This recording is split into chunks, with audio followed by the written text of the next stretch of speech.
রয়েছে, আপনারা জানেন যে সাংবাদিক সম্মেলন করছিলাম বা আমার কিছু প্রেস বাইট দিয়েছিলাম। এখনই খবর আসলো যে আমার বাড়িতে শক্তিপুর থানা সহ জেলা পুলিশের কিছু গাড়ি সেখানে আমার বাড়িতে আশপাশে ঘিরে রয়েছে।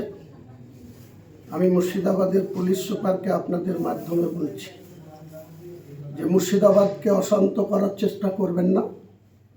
আমাদের সঙ্গে রাজনৈতিক প্রতিহিংসা পরায়ণ কোনো আচরণ যেন পুলিশ না করে।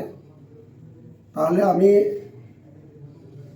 কিছুক্ষণ ওয়েট করব এবং আমার বাড়িতে যদি কোনো রকম পুলিশ কোনো অশালীন আচরণ করে বা আমার বাড়িতে যদি পুলিশ, আমার ছেলে বা আমার মিসেস, আমার বৌমা আছে, আর কেউ বাড়িতে নেই, তাদের সঙ্গে যদি কোনো অশালীন আচরণ করে, আমি এখান থেকে ঘন্টা দুয়েক পরে ঘোষণা করব আগামী বৃহস্পতিবার মুর্শিদাবাদ জেলার পুলিশ সুপারকে বেলা 12টা থেকে ঘেরাও করে এর জবাব নেব। বহরমপুর শহরকে স্তব্ধ করে দেব। পারলে পুলিশ আমাকে রুখে দেবে।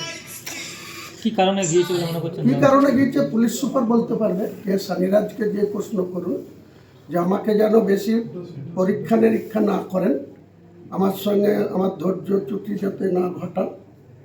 যদি আমার বাড়িতে কোনো অশালীন আচরণ পুলিশ করে তাহলে আমি এখনই আপনাদের জানিয়ে দিলাম যে আমার আজকে কলকাতা যাওয়ার আছে, কালকে কলকাতায় ইম্পর্টেন্ট কিছু মিটিং আছে।